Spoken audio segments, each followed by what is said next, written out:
3 দিন পর জাহিনকে হাসপাতাল থেকে রিলিজ দেওয়া হয়েছে। ডাক্তাররা রিলিজ দিতে চায়নি, কিন্তু জাহিন এক প্রকার জেদ ধরে বাড়িতে ফিরে এসেছে। মূলত জাহিন নয়ন্তীর জন্য এই কাজটা করেছে। মেয়েটাকে কষ্টে ফেলতে চায় না বলে এমনটা করেছে। এই 3 দিন নয়ন্তী বাড়ি থেকে হাসপাতালে দৌড়াদৌড়ি করেছে ক্লান্ত শরীর নিয়ে।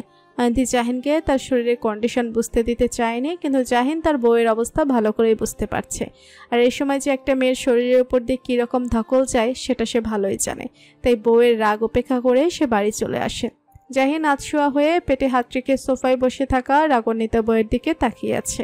নয়ন্তী ভুলেও তাকাচ্ছে না তার দিকে। জাহিন বুঝলো রেগে আগুন হয়ে আছেন মহারানী। জাহিন গলা খাকারি দিয়ে নরম কণ্ঠে ডাকলো, অয়ন্তী। অয়ন্তী তেতে উঠল। কথা বলবেন না আপনি আমার সাথে? কি মহাভারত অশুদ্ধ হতো হাসপাতালে থেকে সেলাই কেটে একেবারে বাড়ি আসলে? হাসপাতালে থাকতে ভালো লাগছিল না, তাই তো বাড়িতে আসতে হলো। অয়ন্তী মুখ ভেঙিয়ে বলল, হাসপাতালে থাকতে ভালো লাগছিল না, যত সব ঢং। জাহিন তপ্ত নিঃশ্বাস ছাড়ল। এই মেয়ের রাগ এখন কমাবে কি করে? কোথায় তার কাছে এসে একটু আদর করবে, মিষ্টি মিষ্টি আলাপ করবে, তা না, রাগ করে বসে আছেন মহারানী।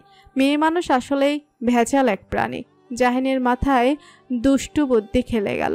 অয়ন্তীকে জব্দ কি করে করতে হবে তা সে খুব ভালো করেই জানে। তার জন্য একটি মেলোড্রামা করতে হবে। জাহিন আকস্মিক ব্যথায় চেঁচিয়ে ওঠে। স্বামীর চিৎকার শুনে অয়ন্তী আটকে ওঠে। দ্রুত পায়ে জাহিনের পাশে বসে ব্যতিব্যস্ত কণ্ঠে বলল, কি হয়েছে? ব্যথা করছে বুঝি? বলেছিলাম আপনাকে আর কটা দিন হাসপাতাল থাকুন, কিন্তু আপনি তো আমাদের কারোর কথাই শুনলেন না। নিজে যা বোঝেন সেটাই করেন। জাহিন গাল ফুলিয়ে আবদার করল, একটু জড়িয়ে ধরো, তাহলেই ব্যথা কমে যাবে। অয়ন্তী ভুরু কুঁচকে বলল, জড়িয়ে ধরলে ব্যথা কমে যাবে? একদম। অয়ন্তী জড়িয়ে ধরল, তবে খেয়াল রাখলো জাহিন ব্যথা যেন না পায়। জাহিন অয়ন্তীর উন্মুখ কাঁধে থুতনি ঠেকিয়ে জোরে শ্বাস টেনে দু চোখ বন্ধ করে রাখলো। কেটে গেল কয়েক মুহূর্ত। অয়ন্তী ধীর কণ্ঠে বলল, ব্যথা কমেছে? জাহিন চোখ বন্ধরত অবস্থায় অয়ন্তীর চুলের ভাঁজে মুখ ডুবিয়ে বলল, না, কমেনি। অয়ন্তী জাহিনের পিঠে আলতো হাতে চাপড় মেরে খোঁচা দিয়ে বলল, নাটক কম করো প্রিয়, তুমি যে নাটক করছো সেটা আমি জানি। জাহিন ঝড়ের বেগে অয়ন্তীর সন্নিকট থেকে সরে এসে বিস্মিত কণ্ঠে বলল, কি বললে তুমি? কি বললাম? এই যে আপনি থেকে তুমি বললে। ওটা তো এমনি এমনি বললাম। না না, একবার যখন আপনি থেকে তুমিতে এসেছো তাহলে তুমি করে রাখতে হবে। আমি পারবো না। পারতে হবে। নাও আবার বলো। অয়ন্তী কথা ঘুরিয়ে বলল, এই, আপনি দুপুরে খাওয়ার আগের ঔষধগুলা খেয়েছেন? জাহিন মন ভাঙ্গা গলায় বলল, যা বাবা, কিসের মাঝে কি? ছাড়ুন ছাড়ুন, ঔষধ খেতে হবে আপনাকে। অয়ন্তী ওষুধের প্যাকেট নিয়ে বসলো। জাহিন দীর্ঘ নিঃশ্বাস ছাড়ল। অবন্তী পরীক্ষা দিয়ে কলেজ থেকে বের হলো সবে মাত্র। রিহান অদূরে গাড়ির সাথে হেলান দিয়ে দাঁড়িয়ে আছে, অপেক্ষায় আছে প্রিয়তমার জন্য। কিন্তু মানুষের এত ভিড় যে প্রিয়তমাকে খুঁজে পাওয়া বড় মুশকিল। তাই আগে থেকেই প্ল্যান করে রেখেছে নিজে নির্দিষ্ট একটা স্থানে থাকবে আর অবন্তী সেখানে গিয়ে পৌঁছাবে। রিহানের নজর পড়ে অবন্তীর দিকে। মুখে হাসি রেখে এগিয়ে আসছে তার নিকটে। অবন্তীর কাছে আসতেই রিহান প্রশ্ন করল, পরীক্ষা কেমন হয়েছে? অবন্তী কিছুটা সময় নিয়ে বলল, মোটামুটি। মোটামুটি কেন? উফ, এত প্রশ্ন করেন কেন আপনি? কোথায় এত প্রশ্ন করলাম? জাস্ট জিজ্ঞাসা করলাম মোটামুটি হলো কেন। আচ্ছা বাবা, মোটামুটি না, ভালো হয়েছে। এবার হয়েছে, এখন চলুন। অবন্তী প্যাসেঞ্জার সিটে গিয়ে বসলো। রিহানও চুপচাপ ড্রাইভিং সিটে বসে ড্রাইভ করায় মনোযোগ দিল। গাড়ির ভেতরে পিনপিন নীরবতা, কারো মুখে কথা নেই। অবন্তী চোরা চোখে রিহানকে দেখলো। রেগে গেল নাকি তার উপরে লোকটা আবার? অবন্তী গলা খাকারি দিয়ে আহ্লাদি গলায় বলল, রাগ করেছেন আপনি আমার উপরে? রিহান দৃষ্টি রাস্তায় রেখেই বলল, রাগ করবো কেন? না, ওই যে একটু আগে। অবন্তীর কথা সমাপ্ত হতে না দিয়েই রিহান বলে উঠল, রিল্যাক্স, আমি রাগ করিনি অবন্তী। কিন্তু আমরা যাচ্ছি কোথায়? আসার সময় তো এই পথ দিয়ে আসেনি, তাহলে? আমায় তুমি বিশ্বাস করো তো অবন্তী? অবন্তী চমকালো। হঠাৎ এই কথা বলার কারণ কি? অবন্তীকে নীরব দেখে রিহান পুনরায় বলল, কি হলো বলো। অবন্তী আস্তে বলল, করি। জোরে বলো। অবন্তী শ্বাস টেনে জোরে বলল, বিশ্বাস করি আপনাকে। রিহান তৎক্ষণাৎ গাড়ি ইউটার্ন করলো। গাড়ি চলতে শুরু করে আগের চেয়ে বেশি গতিতে। অবন্তীর হৃদস্পন্দনের গতি ক্রমশ বেড়ে চলছে। রিহান ঠিক কি করতে চাইছে, কিন্তু রিহানের উপর অবন্তীর এতটুকু বিশ্বাস আছে। আর যাই হোক, রিহান এমন কিছু করবে না যাতে করে তার চোখে সে একজন নিকৃষ্ট পুরুষ হিসেবে আখ্যায়িত হয়। প্রায় 15 মিনিট পরে এসে গাড়ি থামলো একটি রিসোর্টের সামনে। গেটের সামনে বড় বড় করে লেখা ফুলবাড়ি রিসোর্ট। রিহান গাড়ি থেকে নেমে গাড়ির দরজা খুলে দিল। অবন্তী ধীর পায়ে নামলো। চারিদিকে ফুলের সমারোহ। জায়গাটার নামের সাথে যেন পুরোপুরিভাবে মিলে গেছে। মৌমাছিরা এক ফুল থেকে অন্য ফুলে ডানা ঝাপটে উড়ে গিয়ে বসছে। অবন্তী মুগ্ধ নয়নে সবটা দেখছে। রিহান মুস্কি হেসে অবন্তীর ছোট্ট হাতটা নিজের বলিষ্ঠ হাতের মুঠোয় বন্দি করে বলল, চলো। অবন্তীকে নিয়ে রিহান বাড়ির ভেতরে ঢুকলো। ভেতরটা আধারে ডুবে আছে। অবন্তী ভয়ে আঁকড়ে ধরলো রিহানের হাতটা, বলল, রিহান, এত অন্ধকার কেন? ভয় লাগছে তো। আরে ভয় কিসের, আমি আছি তো। রিহান অবন্তীকে নিয়ে কয়েক কদম এগিয়ে যায়। আচমকা রিহান অবন্তীর হাতটা ছাড়িয়ে নেয়। সাথে সাথে দরজাটা শব্দ করে বন্ধ হয়ে যায়। অবন্তী ভয়ে কুকড়ে চেঁচিয়ে উঠল। রিহান, কোথায় আপনি? কোনো সাড়া আসলো না রিহানের তরফ থেকে। অবন্তীর বুকের ওঠানামা দ্বিগুণ বেড়ে গেছে ভয়ের চোটে। অচেনা জায়গা হতে অবন্তী বারবার হোঁচট খাচ্ছে। রিহান এভাবে তাকে বিপদের মাঝে ফেলে রেখে চলে গেল কেন? অবন্তীর শরীর কাঁপিয়ে কান্না আসছে। কেঁদে দিবে এমন সময় হলদে আলো ছটা চোখে পড়ল। অবন্তী ত্রস্ত পায়ে হেঁটে সে আলো দিকে এগিয়ে গেল। দরজার কাছে আসতেই থমকে গেল। দেয়ালে ছোট ছোট ফেরি লাইট দিয়ে লেখা হ্যাপি বার্থডে অবন্তী। অবন্তীর নজর পড়ে টেবিলের উপরে তাতে একটি কেক রাখা, আর চারিদিকে মোমবাতি জ্বলছে। আকস্মিক ঘাড়ে কারো গরম নিঃশ্বাস আর ফিচেল কণ্ঠস্বর ভেসে আসলো। শুভ জন্মদিন প্রিয়তমা আমার। অবন্তী হতবিহ্বল হয়ে বলল, এসব এসব কি?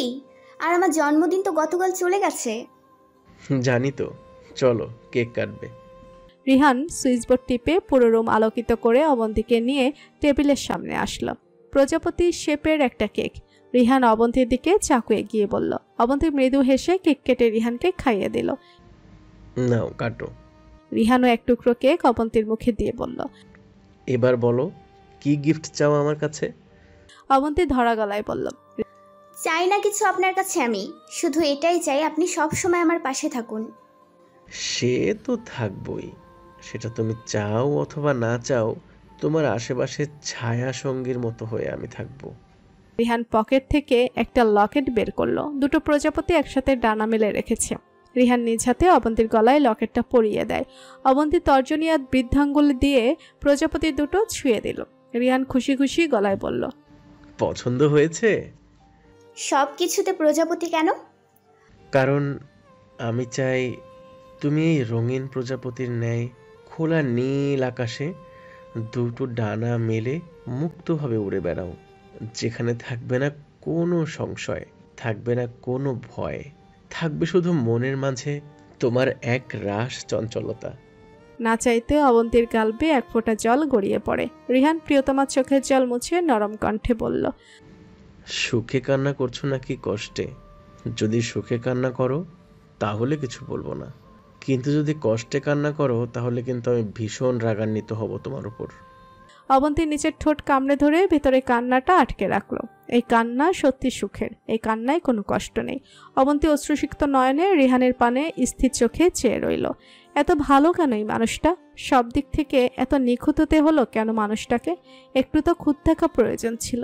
যে খুঁত ধরে অবন্তী ঝগড়ায় লিপ্ত হতে পারত মানুষটার সাথে। এই নিখুঁত মানুষটাকে সত্যি ভালো না বেশে থাকা যায় না।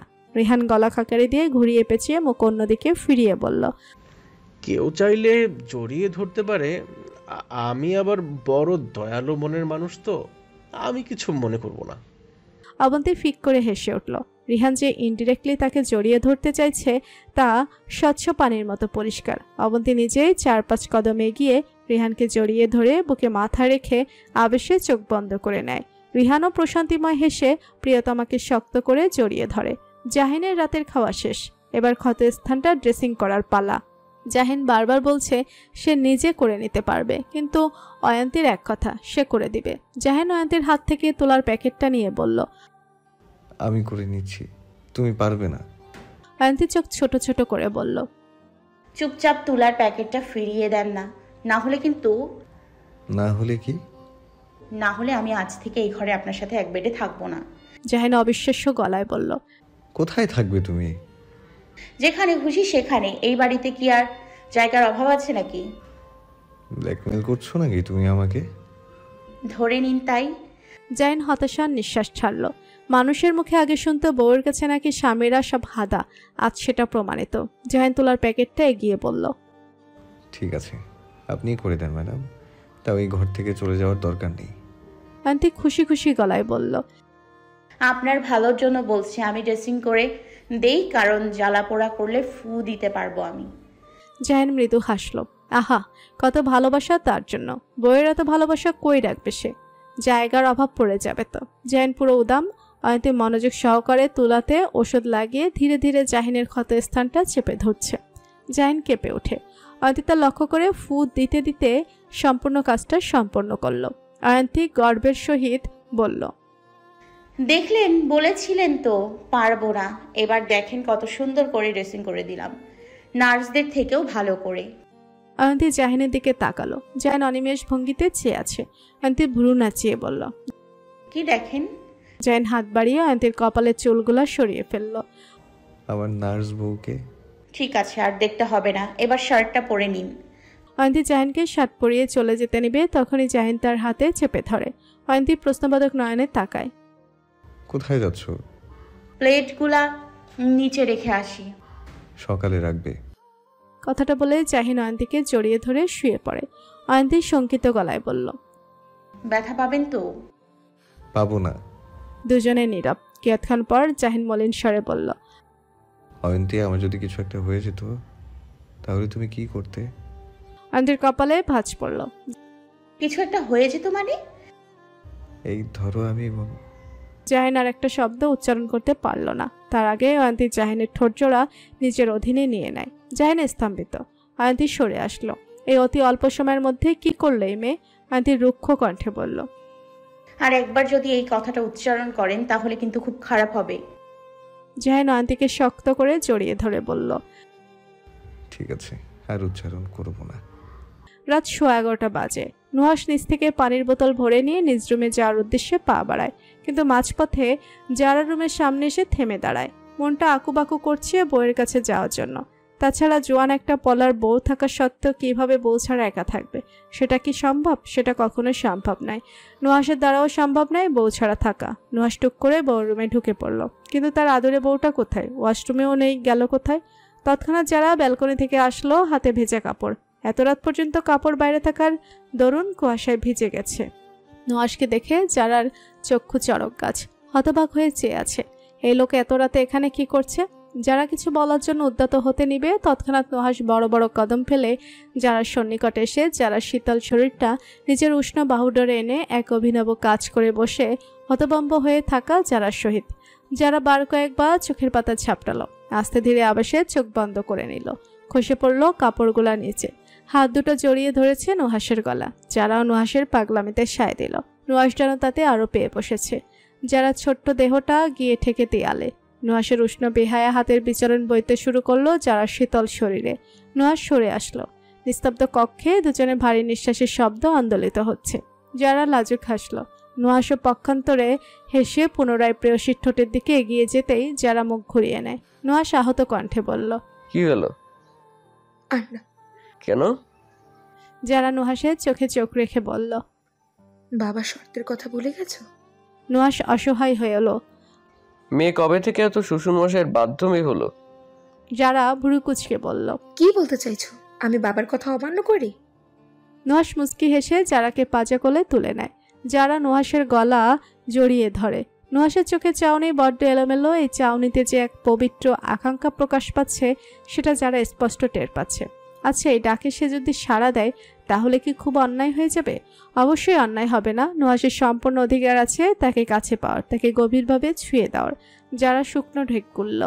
তলপেটে সুপ্ত হয়ে থাকা প্রজাপতিগুলা ডানা মেলতে শুরু করলো। নুহাস যারাকে বিছানায় শুয়ে দিয়ে প্রেয়সীর কপালে চুমু খেয়ে বলল, গুড নাইট। নুহাস উঠতে নিলে বাধা প্রাপ্ত হয়। বাধা পাওয়ার উৎসের দিকে তাকালে দেখে যারা তার জ্যাকেটের কলার আঁকড়ে ধরে রেখেছে। নুহাস প্রশ্নবোধক নয়নে যারার দিকে তাকায়। যারা প্রাণ ভরে শ্বাস টেনে বলল, আজকের রাতটা এখানে থেকে গেলে হয় না? নুহাস চমৎকার হাসলো, বলল, ভেবে বলছো তো? পরে আফসোস করবে না তো? যারা চোখ বন্ধ করে দুপাশে মাথা নাড়ায়। নুহাস ঠোঁট বাঁকিয়ে হেসে বলল, যদি ভেবে থাকো আমি শুধু ঘুমিয়ে তোমার সাথে সারাটা রাত কাটাবো, তাহলে কিন্তু তুমি ভুল মিসেস জারা। যারা চমকে তাকালো। নুহাস নিজের কলার ছাড়িয়ে উঠে দরজার দিকে এগিয়ে যায়। যারাও উঠে বসে। তার মুখে অমাবস্যার চাঁদ নেমে আসলো। যারা চায় না নুহাস এই ঘর থেকে চলে যাক। যারা খুব করে চায় নুহাসের বুকে মাথা রেখে ঘুমাতে। যারা তপ্ত নিঃশ্বাস ছেড়ে চোখ বন্ধ করে মাথা নিচু করে বসে রইল। কিন্তু দরজা লাগানোর শব্দ পেয়ে চোখ মেলে তাকাতেই দেখে পুরো রুম আধারে নিমজ্জিত হয়ে আছে। যারা দীর্ঘ নিঃশ্বাস ছাড়ল। নুহাস লাইট নিভিয়ে দিয়ে গেছে। আকস্মিক নিচের গালে কারো শীতল হাতের ছোঁয়া পেয়ে যারা চমকে ওঠে। কে? ভেসে আসে গভীর বিমোহিত কণ্ঠস্বর। যেখানে বউ চাইছে স্বামী তার কাছে থাকুক, সেখানে স্বামী কি করে বউকে উপেক্ষা করে চলে যাবে? যারা আধো আধো কণ্ঠে বলল। নুহাস ভাই, আমি তো। নুহাস যারাকে কথা বলার সুযোগ না দিয়ে যারাকে বিছানায় শুয়ে দিয়ে নিজের যারা দিকে ঝুঁকে কানের কাছে মুখে নিয়ে ব্যাকুল হয়ে বলল, আমি তোমাকে চাই জারা, খুব করে চাই। প্লিজ ফিরিয়ে দিও না আমাকে। আমি সত্যি আর সইতে পারবো না এই অসহনীয় যন্ত্রণা। যারা কিঞ্চিত কেঁপে উঠল। এত ব্যাকুল কণ্ঠ শুনে যারা হৃদয় থমকে গেছে। নুহাস যারার কোনো সাড়া পেল না। যারা হয়তো চায় না তার সান্নিধ্যে আসতে। নুহাস নিজেই নিজের কাজে লজ্জিত হলো। বড্ড অধৈর্য হয়ে পড়েছে সে হয়তো। নুহাস ঠোঁটে ঠোঁট চেপে সরে আসতে নিলে যারা গলা জড়িয়ে ধরে। নুহাসের দেহে যেন প্রাণ ফিরে আসে। মুহূর্তের মাঝে যারাকে গভীর থেকে গভীরতমভাবে ছুঁয়ে দিল। একে একে সরে যেতে শুরু করলো সকল আবরণ।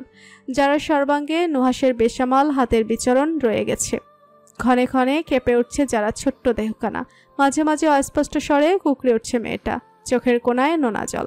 যারা বার কয়েকবার নুহাসকে বাধা দিলেও নুহাস তা সম্পূর্ণ অগ্রাহ্য করে কাতর কণ্ঠে বলে ওঠে, প্লিজ যারা, বাধা দিও না। এত বছরের সুপ্ত হয়ে থাকা ভালোবাসাগুলো উজাড় করে দিতে দাও তোমার দেহ থেকে অন্তঃস্থল জুড়ে। রাত ৩টে বাজে। নুহাসের সকল দৈর্ঘ্যের বাঁধ ভেঙে গেছে। এত বছরে কোমল লুকায়িত ভালোবাসাগুলো অসহনীয় যন্ত্রণায় পরিণত করে তুলেছে যারা নরম শরীরের প্রতিটা ভাঁজে বাছে। নুহাসের বলিষ্ঠ দেহের নিচে চাপা পড়ে থাকা যারা অস্ফুট স্বরে গঙিয়ে উঠছে। নুহাস যারা ক্লান্ত দেহটা টেনে নিজের বক্ষস্থলে রেখে দুহাতে জড়িয়ে ধরে। শরীরটা এভাবে নড়ে উঠতে যারা ডুকরে কেঁদে ওঠে। প্রেয়সীর কান্না শুনে নুহাস ব্যাকুল হলো। হৃদয়ের গহীনে ঝড় বইতে শুরু করলো। নুহাস যারা চোখের জল মুছে সারা মুখে চুমুতে ভরিয়ে কাতর গলায় বলল, সরি জান, আই এম রিয়েলি সরি। একটু বেশি কষ্ট দিয়ে ফেলেছি তোমায়। যারা নিশ্চুপ রইল। গলার স্বর তার ক্ষীণ। নুহাস যারার মাথায় হাত বুলিয়ে বলল, বেশি ব্যথা করছে জান? যারা চোখ মুখ খিচে নেয়। লজ্জায় তার মরি অবস্থা। আর নুহাস কি বলছে এসব? যারা নিজেকে আরো গুটিয়ে নেয় নুহাসের মাঝে। এই মুখ এবং নুহাসকে কি করে দেখাবে সে? নুহাসের চোখে চোখ রাখলেই তো তাদের কাছে আসার মুহূর্তগুলা ভেসে উঠবে দু চোখে। নুহাস যারার অস্বস্তির কারণ বুঝতে পেরে কপালে চুমু খেয়ে মাথায় হাত বোলাতে বোলাতে মজার স্বরে বলল, এত লজ্জা? লজ্জা না, একটু আগে চুরি করলাম। এখন কাক ডাকা ভোর, কিন্তু আজকাল আর কাকদের আনাগোনা দেখা যায় না আগের মতো। তারা যেন বিলুপ্ত হয়ে গেছে। তাদের কর্কশ ডাকটা মানুষদের বিরক্তির কারণ হয়ে আর দাঁড়ায় না। হারিয়ে গেছে এই পরিবেশ থেকে তারা, সাথে মানুষের মন থেকেও মিছে গেছে তাদের নাম। নুহাস দু চোখ মেলে তাকায়। ভেসে ওঠে যারার লাল মুখশ্রী। ঠোঁটের কোণে নুহাসের তৃপ্তিময় হাসি। কিন্তু যখনই মেয়েটার যন্ত্রণার কথা মস্তিষ্কে হানা দিল তখনই হাসিটা মিলিয়ে যায়। নুহাস যারার গালে হাত রেখে নরম গলায় ডাকলো, যারা, উঠবে না? যারা ঘুমের মাঝে নড়ে উঠল, কিন্তু ব্যথায় জর্জরিত হয়ে চোখ মুখ খিচে নেয়। নুহাস কিছু একটা ভেবে উঠে পড়ল। জানালার পর্দা সরিয়ে দেখলো ভোরের আলো ফুটতে শুরু করেছে। আজানের প্রতিধ্বনি ভেসে আসছে দূর হতে। তাকে যেতে হবে, না হলে কেউ দেখলে সিনক্রেট হতে পারে। কিন্তু যারাকে অবস্থায় রেখে কি করে যাবে? আগে নিচে ফ্রেশ হতে হবে, তারপর যারাকে পরিপাটি করে এই ঘর থেকে বের হতে হবে। নুহাস ফ্রেশ হয়ে ওয়াশরুম থেকে বের হয়ে চারাদিকে তাকে তপ্ত নিঃশ্বাস ফেলে এগিয়ে যায় বেডের দিকে। তৎক্ষণাৎ যারাকে কোলে তুলে নেয়। যারা আধো আধো চোখে তাকালো, ক্ষীণ গলায় বলল। নুহাস কিছু না বলে ওয়াশরুমে যারাকে নিয়ে যায়। পা দুটো রাখে ঠান্ডা ফ্লোরে। যারা শরীর কেঁপে ওঠে ঠান্ডায়। নুহাসকে আঁকড়ে ধরে বলল, ঠান্ডা লাগছে। একটু অপেক্ষা করো, ঠিক হয়ে যাবে। পরপর অনুভব করলো সর্বাঙ্গে ঠান্ডা পানির ছোঁয়া। যারা ছিটকে দূরে সরে যায়। নুহাস চিন্তিত স্বরে বলল, কি হয়েছে? যারা অন্যদিকে মুখ করে বলল, আমি আমি করছি, তুমি যাও। পারবে। নুহাস যারা জড়তা বুঝতে পেরে ঠিক আছে বলে আশ্রম থেকে বের হয়ে পড়ে। ওয়ার্ড্রপ থেকে যারা কাপড় বের করে তা যারাকে দিয়ে বিছানায় নতুন চাদর বিছিয়ে দেয়। এখন অপেক্ষা শুধু যারার বের হওয়ার। ওয়াশরুম দরজা খোলার শব্দ শুনে নুহাশ দ্রুত পায়ে যারার নিকটে আসে। ফুলে গেছে মেয়েটার চোখ মুখ। নুহাশ নিজেই নিজের উপর ক্রুদ্ধ হলো, কিন্তু তারই বা কি করা ছিল। তখন যেন নিজস্ব সত্তাকে হারিয়ে বসেছিল। নুহাশ ঢোক গিলে যারার গালে হাত রেখে বলল, খুব বেশি খারাপ লাগছে? যারা মাথা নাড়িয়ে না বুঝালো। নুহাশ দীর্ঘ নিঃশ্বাস ফেলে বলল, ওষুধ নিলে ঠিক হয়ে যাবে, কিন্তু তার আগে চুল শুকাতে হবে তোমার। বলে যারাকে কোলে তুলে নেয়।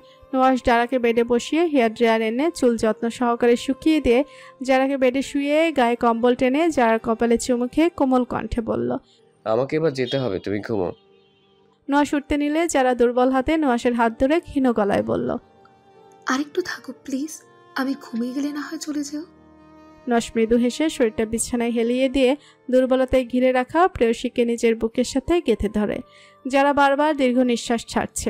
নুহাশ প্রশ্ন করল, কি হয়েছে? কিছু না। দুজনে নীরব। যারা নীরবতা ভেঙে বলল, কটা বাজে? 5:30।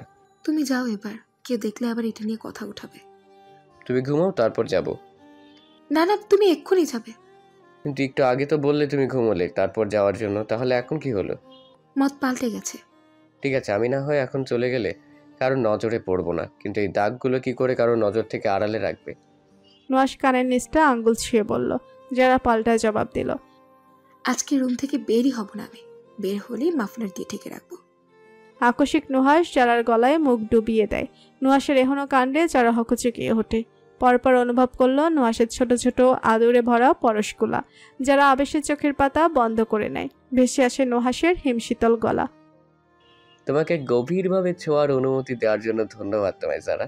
আমাকে এতটা বিশ্বাস করার জন্য ধন্যবাদ। আমাকে তোমার সবাঙ্গে হৃদয়ে ঠাঁই দেওয়ার জন্য ধন্যবাদ তোমায় যারা। নুহাশ মুখ তুলে।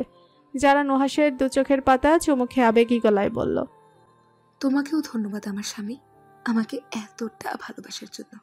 নুহাশ তৃপ্তিময় হেসে যারাকে নিবিড়ভাবে জড়িয়ে ধরে। আজ থেকে দুটি দেহ, দুটি হৃদয় মিলেমিশে একাকার হলো। দুজনের হৃদয়ে দুজনের নাম লেখা আছে। আজ পূর্ণতা পেল। সকাল 10টা বাজতে চললো, কিন্তু যারা রুম থেকে বের হয়নি। দরজায় খিল দিয়েছে তো দিয়েছে, খোলার নাম নেই। জোহরা বেগম অনেকবার মেয়েকে ডেকে গিয়েছেন খাওয়ার জন্য, কিন্তু মেয়ের এক কথা, অবশ্য যারার পেটে খিদে না পাওয়ারই কথা। মা সারা রাত জেগে পড়াশোনা করেছে, এখন একটু ঘুমোতে দাও, আমি পরে খাবো। ও রুমের ভেতরে যা যা খাবার আছে সেটা হয়তো শেখ বাড়ির রান্নাঘরেও নেই। যারা এসব খেয়েই রুমে পড়ে রয়েছে। কিন্তু এসবে কি আর ভাতের স্বাদ পাওয়া যায়? নুহাশকে সকাল সকাল বের হতে হয়েছে। জাহিন অসুস্থ হওয়ার দরুন দলের সবটা দায়িত্ব তার উপর এখন। নুহাশ সব দিক সামলে 11টার দিকে বাড়ি ফিরে। নুহাশকে দেখে জোহরা বেগম বলে, নুহাশ, তুই কি যারার সাথে ঝগড়া করেছিস? নুহাশ ভড়কালো। হঠাৎ এই কথা বলছে কেন বড় মা? করি না তো। তাহলে এই মেয়ে ঘর থেকে বের হচ্ছে না কেন? আমি ভেবেছি তোর সাথে অভিমান করেছে, তাই হয়তো রুম থেকে বের হচ্ছে না। ও খেয়েছে? না। তুমি ওর খাবারটা আমাকে দাও, আমি যাচ্ছি।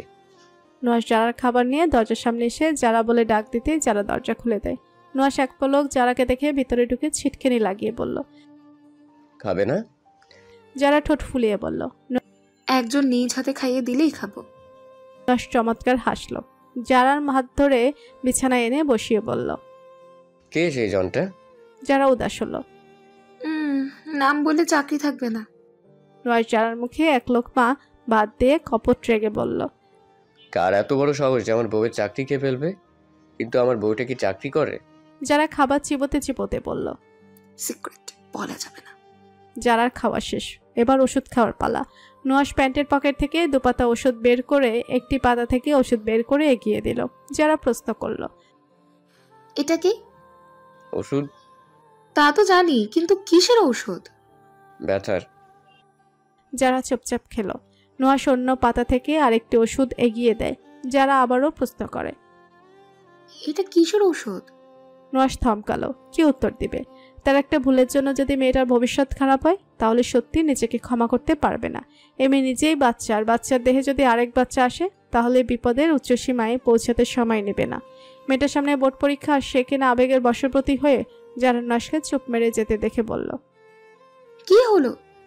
কিছু না, ওষুধটা খেয়ে নাও। যারা চোখ ছোট ছোট করে বলল, কি ওষুধ খাওয়াতে চাইছো তুমি আমাকে? হ্যাঁ, নুহাশ অবাক হলো। আরে কি ওষুধ খাওয়াবো? এটা এটা ভিটামিন, শরীরের শক্তি পাবে। নাও, কথা না বলে খেয়ে নাও। খাবো না। কেন? আগে তুমি খাও, তারপর আমি।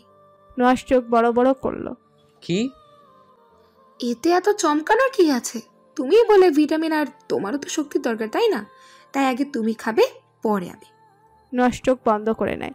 এই মেয়ে কি বলছে এসব? সে কিভাবে এসব ওষুধ খাবে? একানো খেসারতে পড়লো। যারা চেঁচিয়ে উঠল। কি হলো, খাও। নুহাস দাঁতে দাঁত চেপে ধরে। কিছু করার নেই, এই মেয়ে যা যেতি, সে না খেলে এই ওষুধ কিছুতে খাবে না, আর হিতে বিপরীত হবে। নুহাস শেষে বলল। হ্যাঁ, খাচ্ছি।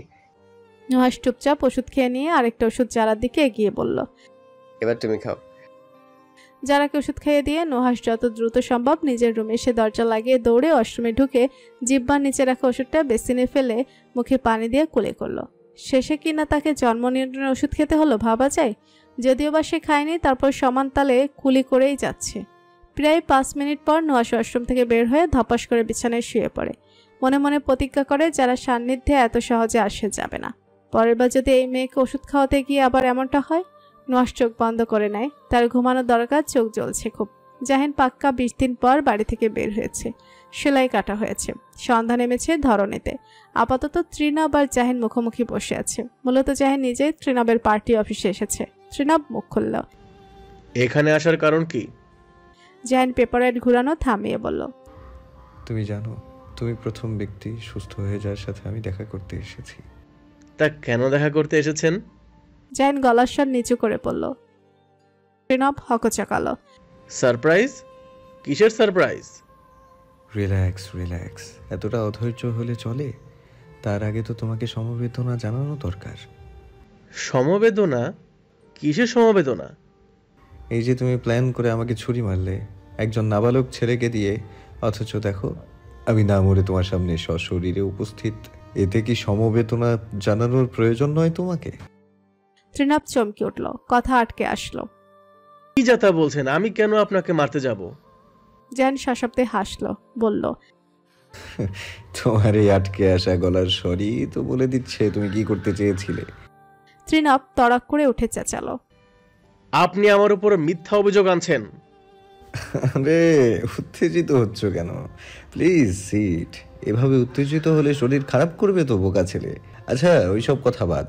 তুমি যেহেতু উত্তেজিত হয়ে পড়েছো, তাহলে আর কথা বাড়িয়ে লাভ নেই। আমি বরং তোমাকে সারপ্রাইজটা দিয়ে দিই, কি বলো? ত্রিনব বসলো। জাহিন পকেট থেকে ফোন বের করলো। কিছুক্ষণ পরে ত্রিনবের ফোন শব্দ করে ওঠে। জাহিন চোখ ইশারা করে বলল। দেখো কি সারপ্রাইজ দিলাম তোমাকে। ত্রিনব নিজ ফোন চেক করে। কিং কর্তব্য বিমূঢ় হয়ে জাহিনের দিকে তাকালো। জাহিন ঠোঁটে হাসি রেখে বলল। কি পছন্দ হয়েছে? অবশ্যই পছন্দ হয়েছে। এত সুন্দর নাচ দেখলে যে কারোর পছন্দ হবে। তার উপর যদি আশেপাশে এমন আগুন আগুন সুন্দরী মেয়ে থাকে, তাহলে তো কথাই নেই। এমন জীবনই তো তোমার মতো ছেলেরা চায়, তাই না? ত্রিনব আমতা আমতা করে বলল। এই ভিডিও আপনি কোথায় পেয়েছেন? জাহিন দুহাত ডেস্কের উপরে রাখলো। ওসব কথা বাদ দাও। তার আগে এটা বলো, তুমি রাজনীতিতে আসতে গেলে কেন? তুমি তো ভালো ডান না নর্তকী হতে পারতে। কি সুন্দর কোমর দোলাচ্ছ, মাতাল হয়ে গানের সাথে সাথে মেয়েরাও তোমার কাছে ফেল। ত্রিনব দাঁতের পার্টি শক্ত করে নেয়। জাহিন ফোন ঘুরাতে ঘুরাতে বলছে। একবার ভাবো, তোমার এই সুন্দর কোমর দোলানো নাচটা জনগণ দেখলে তখন কি হবে? সবাই তো তোমার ফ্যান হয়ে যাবে একেবারে। কিন্তু দেখো, জনগণ ফ্যান হওয়ার আগে আমি তোমার কোমর দোলানো নাচের ফ্যান হয়ে গেছি। আচ্ছা একবার নাচটা আমাকে একটু দেখাবে নাকি? জাহিন এবার সিরিয়াস হলো, দাঁত কামড়ে বলল। তুমি জানো, তোমার জন্য আমার জীবনের সেরা মুহূর্তটা আমি উপভোগ করতে পারিনি। তোমার গুনে গুনে ওই দিনটা বেছে নিতে হলো। আমি ভালোর ভালো, খারাপের খারাপ। তোমরা কি ভাবো আমি ভদ্র একটা ছেলে? না, আমি এতটাও ভদ্র নই। তোমাকে ওয়ার্নিং করেছি ত্রিনব, আমাকে শান্তিতে থাকতে দাও। এরপর যদি তুমি কোনো উল্টাপাল্টা কর্ম করো রাজনৈতিক বিষয়ের বাইরে গিয়ে আমার সাথে, তখন তোমার রাজনীতির ক্যারিয়ার কিন্তু মাটিতে মিশিয়ে দিতে বেশি সময় লাগবে না আমার। জাহিন উঠে দাঁড়ায়। তুমি যদি ভেবে থাকো কারো মাধ্যমে আবার ফোন চুরি করিয়ে নেবে, তাহলে তুমি ভুল। কারণ এই ভিডিও ক্লিপের শত শত কপি আছে আমার কাছে। তাই নিজের ভালো চাইলে শুধরে যাও, শান্তিতে থাকো, আর অন্য কেউ শান্তিতে থাকতে দাও। বলেই জাহিন চলে যায়। ট্রিনা ব্রেগে মগে ডেস্কের উপর যা ছিল সব এক ঝটকায় নিচে ফেলে দেয়। দিনের শব্দ শুনে দৌড়ে আসে। এসব দেখে উদ্বিগ্ন হলো। কি হয়েছে ভাই? ওই জাহিন শালা কি বলে গেছে? তুমি অনুমতি দাও শুধু একবার, গুলি করে ওর খুলি আমি উড়িয়ে দেবো। ট্রিনাব জোরে জোরে নিঃশ্বাস নিতে নিতে বলল, না, এমন কিছুই করবি না। ওর হাতের মুঠোয় আমার ক্যারিয়ারের সই সুতো আছে, তাই আপাতত এসব সহিংসতা থেকে বিরত থাকতে হবে। কেটে গেছে আরো 1 সপ্তাহ। জায়ান সবে শাওয়ার নিয়ে বের হয়েছে। কোমরে টাওয়াল পেঁচানো তার। বেডের দিকে তাকাতে দেখে তার ড্রেস নেই। আন্টি না রেখেই চলে গেছে। জায়ান চুল ছাড়তে ছাড়তে আলমারি খুলতেই চোখ কপালে। তার জামা কাপড় কোথায়? জামা কাপড়ের কোনো অস্তিত্ব নেই। পুরো আলমারি জুড়ে গেল কোথায় সব? চোর এসেছিল নাকি তার ঘরে? জায়ান আন্টিকে ডাকলো চেঁচিয়ে। কিছুক্ষণ পর আন্টি রুমে আসলো। জায়ানকে শুধু টাওয়াল পরা দেখে বলল, এ কি আপনি এভাবে টাওয়াল পরে আছেন কেন? শুধু আমার জামা কাপড় কোথায় অয়ন্তী? আন্টি নিচের ঠোঁট কামড়ে ধরে বার কয়েকবার চোখের পাতা ফেললো। বোকা বোকা চাউনি ফেললো জাহিনের পানে। জাহিন বউয়ের চাউনি দেখেই বুঝে ফেললো এই মেয়ে নির্ঘাত কোনো আকাম ঘটিয়েছে। কয়েক সপ্তাহ যাবৎ আন্টির জ্বালায় জাহিন অতিষ্ঠ হয়ে গেছে। তাও সেটা দাঁত কামড়ে সহ্য করে নিচ্ছে। মাঝে মাঝে চিন্তা হয় তার মতো এত ধৈর্যশীল পুরুষকে এই মেয়ে দিনকে দিন অধৈর্য হওয়ার পথে ধাবিত করছে। জাহিন শান্ত গলায় বলল, কি করছো? আমার জামা কাপড়গুলো। আসলে হয়েছে কি, আলমারি খুলতে একটা বাজে গন্ধ এসে নাকে লাগলো। গন্ধটা কোথা থেকে আসলো জানেন? জাহিন টেনে টেনে বলল, কোথা থেকে আসছিল? আপনার শার্ট প্যান্ট পাঞ্জাবি থেকে। তাই আমি আপনার সব ড্রেস লন্ড্রিতে দিয়ে দিয়েছি। তারা আপনার জামা কাপড়গুলো খুব সুন্দর করে পরিষ্কার করে দিয়ে যাবে।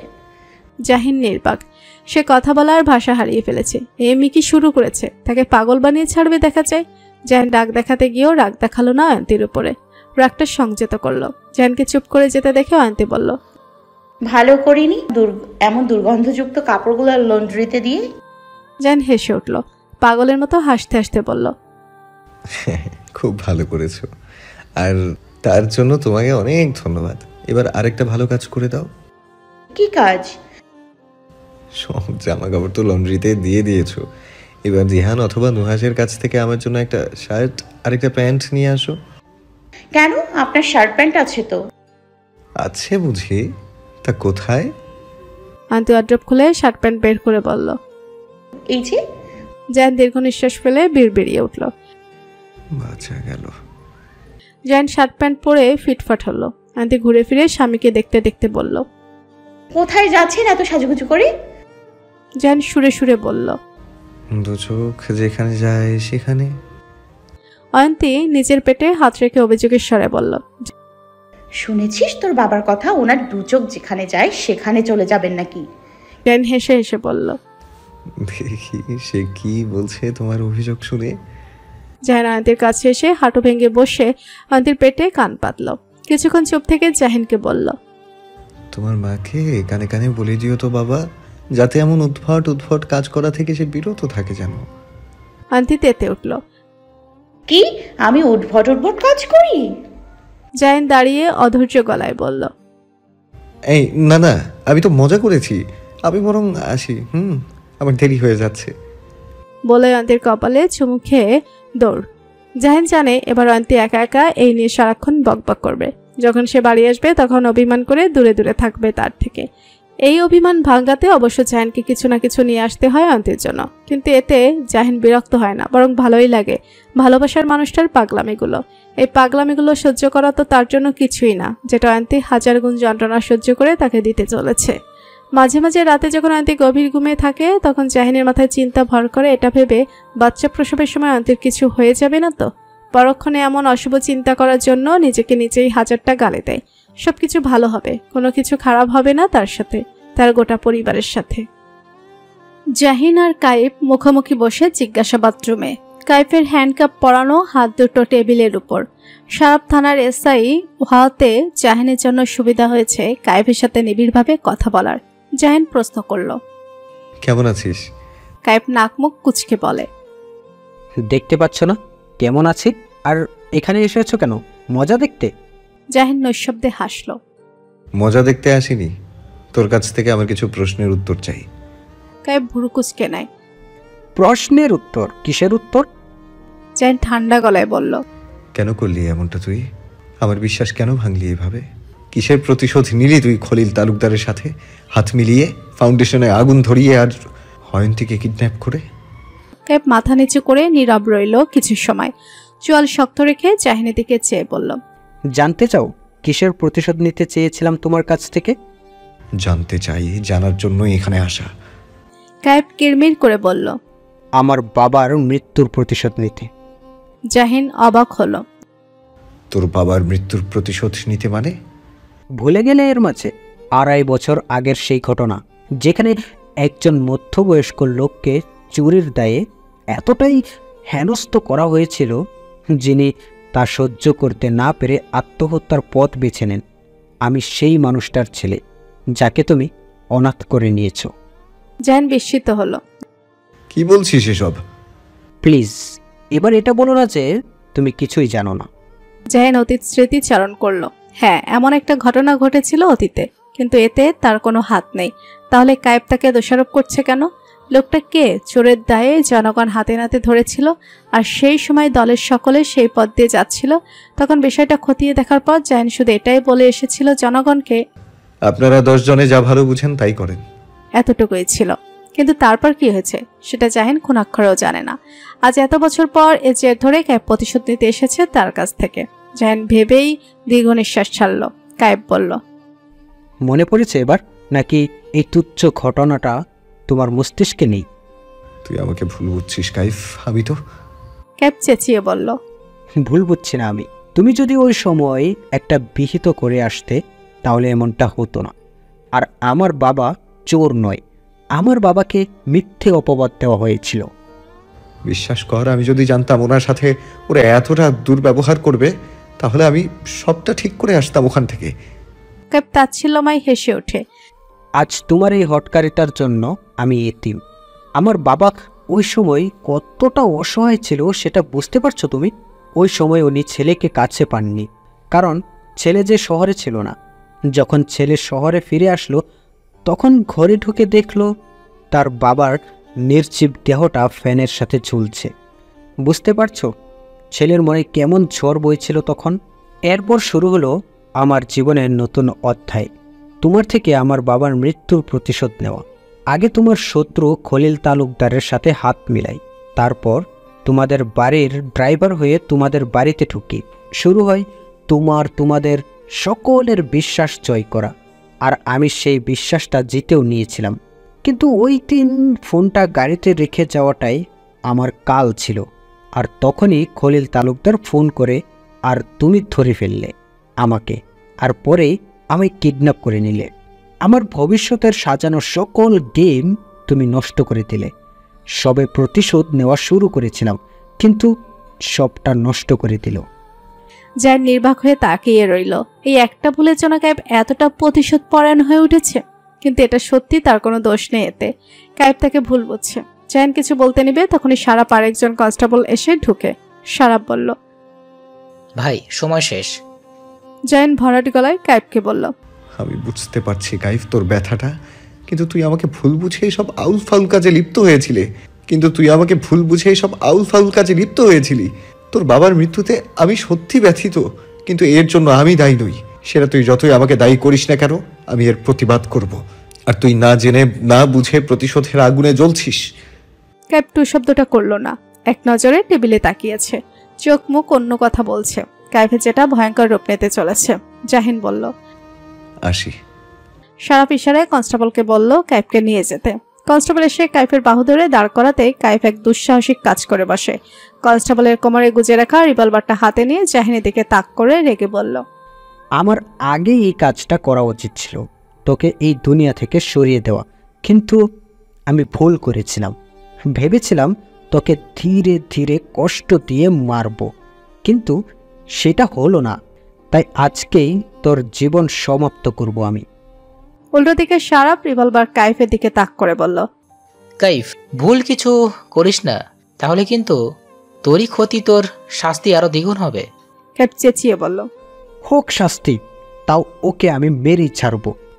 জাহিনের কোনো নড়াচড়া নেই। সে একই ভঙ্গিতে দাঁড়িয়ে কায়েবের পাগলামিগুলো দেখছে। সারাপ তা দেখে চেঁচিয়ে বলল, ভাই কি করছো? কায়েব উদ্যত হচ্ছে ট্রিগারে চাপ প্রয়োগ করার। কায়েব যখনই ট্রিগার টিপতে যাবে অমনি সারাপ কায়েবের হাত ঘুরিয়ে নেয়, কিন্তু শেষ রক্ষা হলো না, বুলেট ছুড়ে দেওয়া হলো। সে বুলেট গিয়ে লেগেছে জাহিনের বাহুতে, যা ভেদ করে দেয়ালে গিয়ে লেগেছে। জাহিন বাহু চেপে ধরে নিচে বসে পড়ে। গুলি ছোড়ার শব্দ পেয়ে পুলিশের সকল কর্মকর্তা জিজ্ঞাসাবাদ রুমে আসে। কিছু পুলিশ কায়েবকে ধরে। সারাপ জাহিনের কাছে এসে ব্যতিব্যস্ত গলায় বলল, ভাই ঠিক আছে। জাহিন দাঁত চেপে বলল, ঠিক আছে। এর মাঝে কায়েব অট্টহাসিতে ফেটে পড়ে। সকলে হতবাক হয়ে তাকিয়ে রইল। কায়েব কি প্রতিশোধের নেশা পাগল হয়ে গেছে? জাহিনকে হাসপাতালে আনা হয়েছে, বাহুতে ব্যান্ডেজ করা হয়েছে। ভাগ্যক্রমে তেমন গুরুতর কিছু হয়নি, গুলিটা চামড়ার উপর দিয়েই গেছে। তবে এক ব্যাগ রক্ত নিয়েছে জাহিন। জাহিন সারাপকে না করেছে বাড়িতে না জানানোর জন্য। জাহিনের জন্য নতুন পোশাক আনা হয়েছে। এই রক্তমাখা পোশাক বাড়ির কেউ দেখলে হাজারটা প্রশ্নের সম্মুখীন হবে, যেটা সে চায় না। সন্ধ্যা নেমে গেছে। জাহিন প্যাসেঞ্জার সিটে বসে আছে, হাত বারবার মেসেজ করছে। সারাপ পৌঁছে দিবে জাহিনকে বাড়িতে। এই হাত নিয়ে ড্রাইভ করা দুষ্কর তার জন্য। কিছুক্ষণ পর সারাপ আসলো, হাতে ওষুধ তার। সারাপ সিট বেল্ট লাগিয়ে বলল, ভাই ওষুধগুলো ঠিকঠাক মতো খাবে। জাহিন মাথাটা সিটে হেলিয়ে বিতৃষ্ণা নিয়ে বলল, আর কত ওষুধ খাবো রে ভাই? প্রায় 1 মাস ধরে ওষুধ খেয়ে যাচ্ছি, তো খেয়েই যাচ্ছি, আর শেষ হয় না। সারাপ ড্রাইভে মন দিল। জাহিন আকস্মিক বলল, তোর বিয়ের প্ল্যান কত দূর? 2-3 মাস পর বিয়ের প্ল্যানটা করা হয়েছে। এত দেরি? যারার বোর্ড পরীক্ষাটা শেষ হোক ভালো করে, তারপর বিয়ে। তো ফোনে রীতিমতো আমাকে থ্রেট দিয়েছে পরীক্ষার সময় বিয়ের তারিখ না ফেলতে। তুই যে আমার শালিকার উপর কুনজর ফেলবি আমার জানা ছিল না। সারাপ প্রত্যুত্তরে হাসলো। শেখ বাড়ির সামনে গাড়ি থামলো। জাহিন বলল, ভেতরে যাবি না? না ভাই, থানায় কাজ আছে। ঠিক আছে, গাড়িটা নিয়ে যা। জাহিন সদর দরজা পেরিয়ে সিঁড়ি বেয়ে নিজের রুমে আসলো।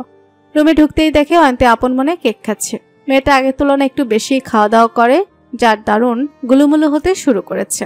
অয়ন্তীকে পলক জাহিনকে দেখে খাওয়ায় মনোযোগ দিল। আকস্মিক অয়ন্তী দাঁড়ান বলে চেঁচিয়ে ওঠে। জাহিন থতমতো খেয়ে যায়। এই মেয়ের হঠাৎ হলো কি?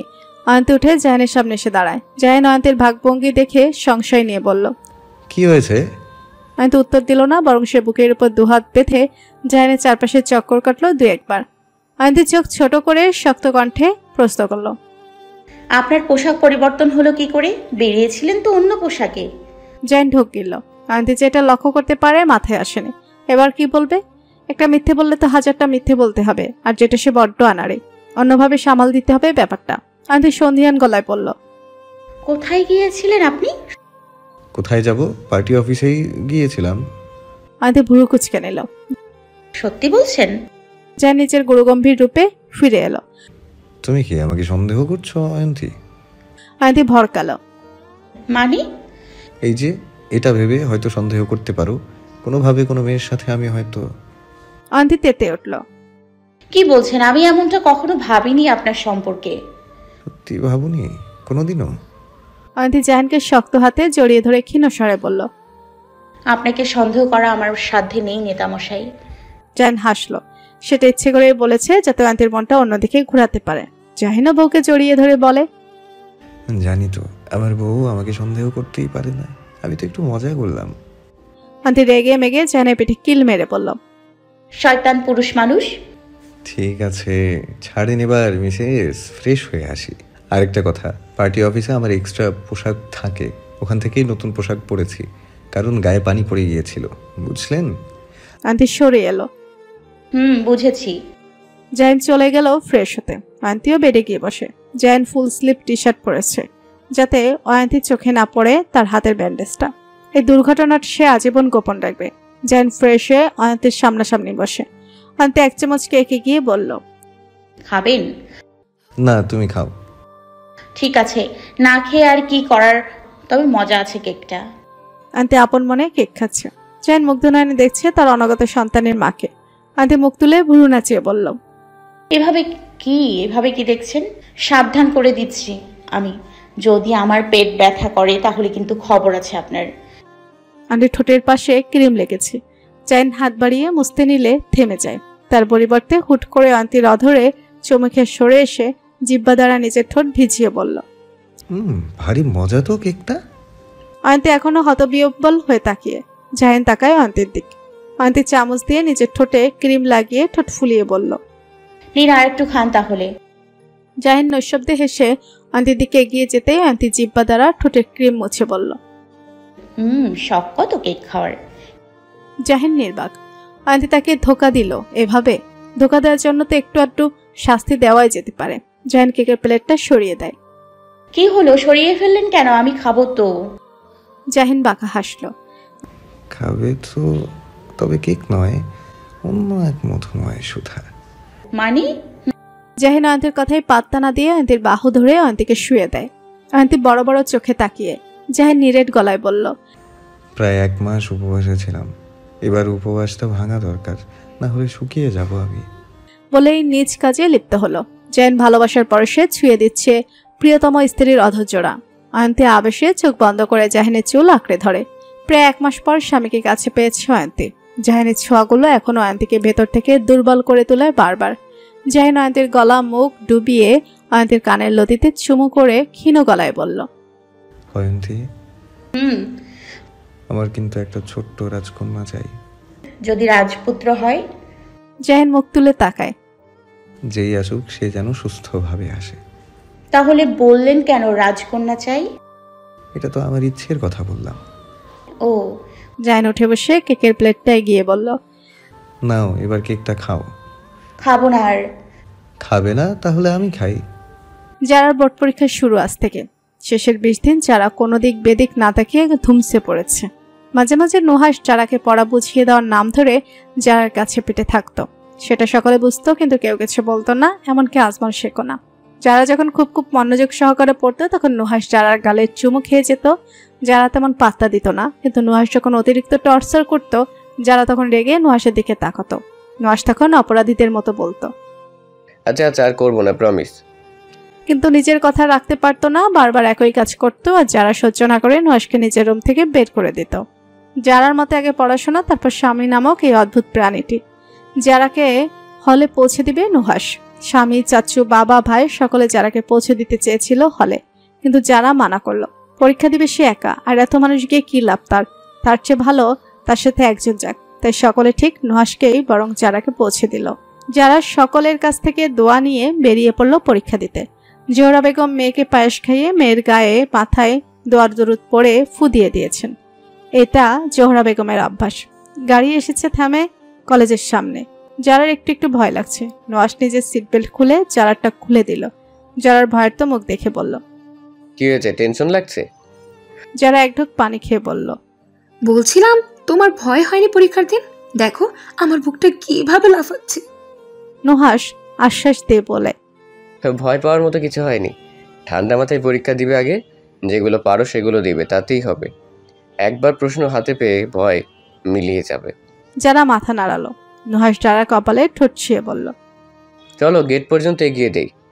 নুহাস চাইলেই কলেজের ভেতরে ঢুকতে পারত, কিন্তু নিয়ম তো নিয়মই। তাই নুহাস নিজের পাওয়ার দেখায়নি। নুহাস যারার কলেজে ভেতরে পৌঁছে দিয়ে যায়, আবার পরীক্ষা শেষে আসবে। যারার পরীক্ষা শেষ। নুহাসকে দেখে সে দৌড়ে আসলো। নুহাস বলল, আস্তে আস্তে। পরীক্ষা কেমন হলো? যারা হাসি মুখে বলল, খুব ভালো।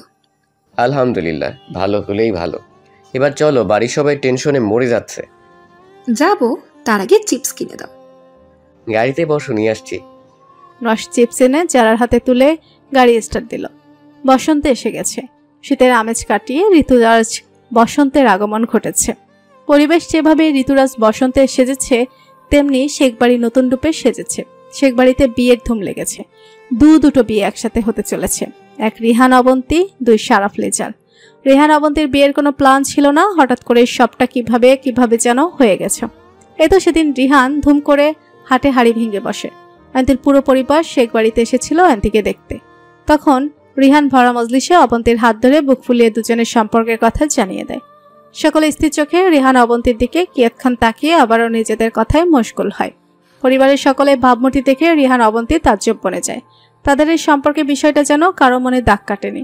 তারা তো ভেবেছিল এই বিষয়টা জানতে পারলে ঝড় বইবে, কিন্তু ঝড়ের কোনো আভাসই নেই। কিন্তু যখন রিহান অবন্তী জানতে পারলো এটার পেছনে জাহিন আর অয়ন্তীর হাত আছে, তখন দুজনে হতবাক হয়ে পড়ে। অয়ন্তী যখন রিহান আর বোনের সম্পর্কের কথা জানতে পারে তখন জাহিনকে সবটা জানায়, আর দুজনে মিলে পরিবার সবাইকে ম্যানেজ করে। এই তো সেদিন অয়ন্তীর নিজেকে সতেজ করার জন্য ছাদে উঠতে নিলে রিহানের কথা শুনে থেমে, আর রিহানের কথা শুনে বুঝতে পারে সবটা। ছেলে মেয়ে যেহেতু দুজন দুজনকে ভালোবাসে, তাতে পরিবারে বাধা হয়ে দাঁড়ানো কোনো মানেই হয় না। দেখা গেল অন্যটো বিয়ে দিয়েছে ছেলে মেয়েদের, কিন্তু দুজনের দাম্পত্য জীবনে অসুখী। তখন কি পরিবার সুখে থাকতে পারে? পারে না। তাই তাদের সুখেই পরিবারের সুখ। তাই এই বিয়ের আয়োজন। দুটো বিয়েই শেখ বাড়িতে হবে। বরযাত্রী হিসেবে মেয়ের বাড়ি যাওয়া হবে না, শেখ বাড়ি, বর্তমানে কনে আর বরের বাড়ি। আয়োজনটা মূলত আজমল শেখের করা। দুটো বিয়ে যেহেতু হচ্ছে, তাহলে একই বাড়ি থেকেই হোক। বিয়ের পর না হয় যে যার বাড়ি ফিরে যাবে। আজ সন্ধ্যায় মেহেন্দির অনুষ্ঠানে আয়োজন করা হয়েছে। দুই নববধূ দুহাত ভর্তি মেহেদি দিয়েছে। যারা মেহেদি দিতে বসেছে পাশেই নুহাস। নুহাস বারবার মেহেদি আর্টিস্টকে ইনস্ট্রাকশন দিয়ে যাচ্ছে, এভাবে নয় ওভাবে দেন মেহেদি। যার প্রথম দিকে এটা ভালো লাগলো, এবার অসহ্যকর লাগছে। মেহেদি আর্টিস্টকে ভালো করে মেহেদি দিতে দিচ্ছে, নুহাস বারবার বা হাত ঢুকাচ্ছে। রাগা গরম চোখে নুহাসের দিকে ফিরে বলল, কি সমস্যা তোমার?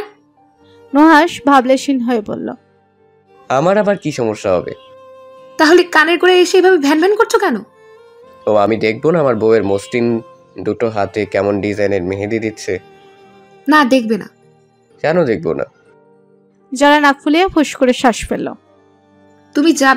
তুমি যাবে এখান থেকে, নাকি তোমার গালে মেহেদি লেপটে দিব আমি? নুহাস ঠোঁট টিপে হাসলো। ওকে, চলে যাচ্ছি। নুহাস শারাপের কাছে এসে বলল, দে 1000 টাকা দে।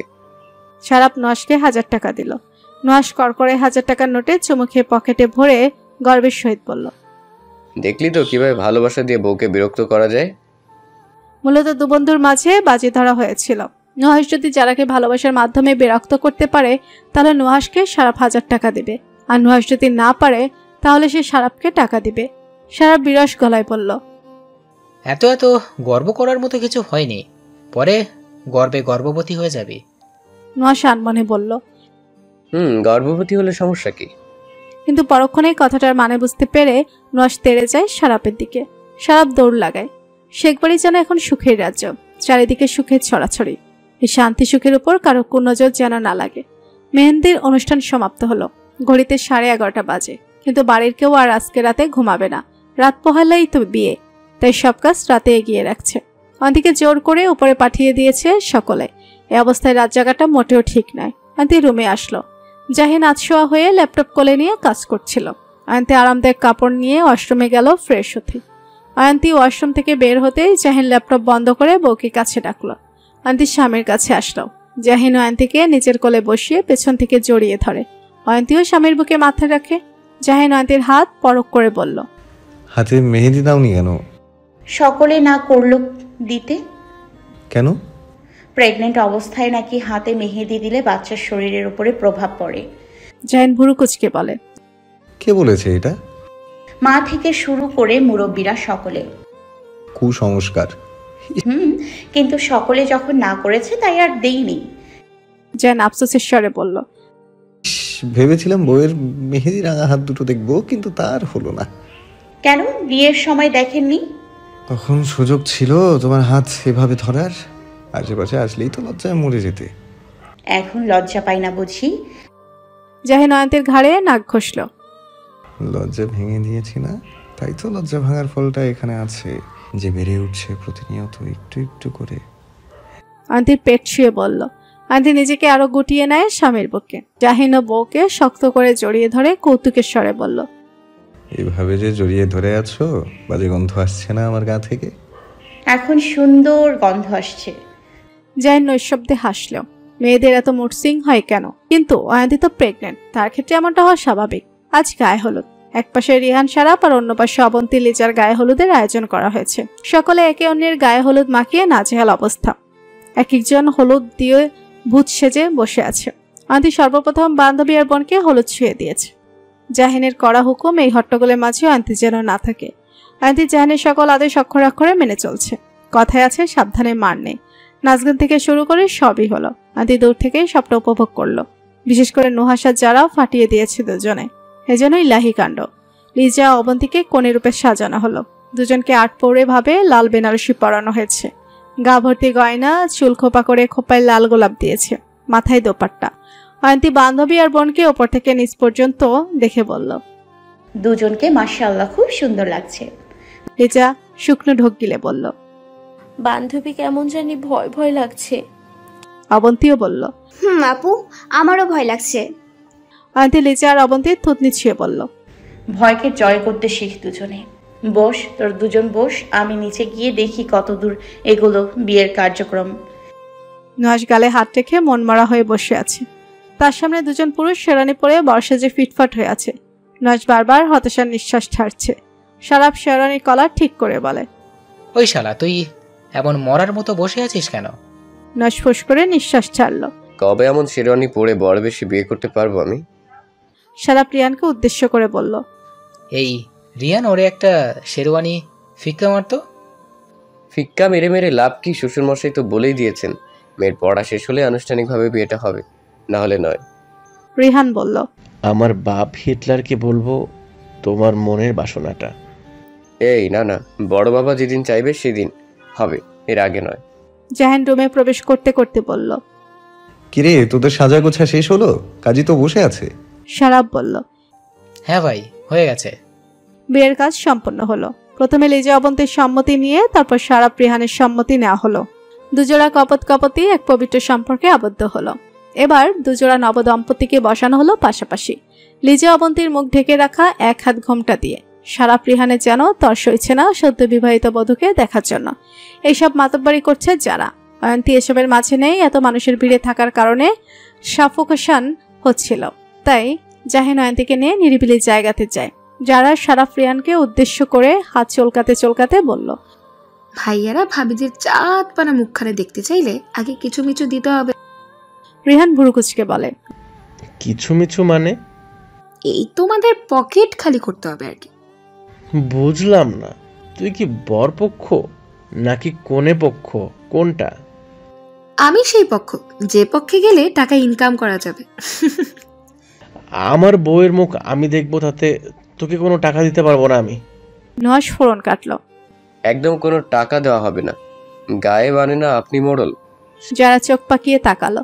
নুহাশ বইয়ের আগুন ছড়ার রূপ দেখে থমকালো, ঢোক গিলে গলা খাকারি দিয়ে বলল, তারাফ, রিহান দিয়ে দে, এমন করিস কেন? বোনকেই তো টাকা দিচ্ছিস। কিন্তু বিড়বিড় করে বলল, এই আগুন ঝরা রূপ দিয়ে নিজেকে আজ পোড়াবো জান, সাথে তোমাকেও পোড়াবো, শুধু রাতের অপেক্ষা। সারাফ রিহান চুপচাপ জারার করার ডিমান্ডে টাকা দিয়ে দিল। লিজা অবন্তীর ঘোমটা তোলা হলো। দু নবদম্পতির সামনে আয়না ধরা হলো। সারাফ রিহান দুজনে আয়নায় তাকালো। সদ্য বিবাহিত স্ত্রীর লজ্জারাঙা মুখের দিকে মন্ত্রমুগ্ধের ন্যায় তাকিয়ে রইল।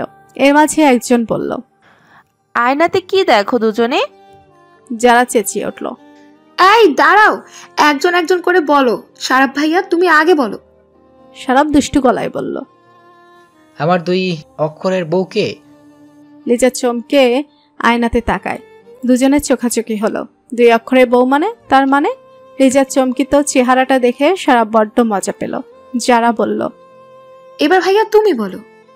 রিহান বিমোহিত গলায় বলল, এক কঠিন মানবীকে, যে মানবীর হৃদয়ে নিজের নাম লিখাতে হাজার প্রয়াস চালাতে হয়েছে।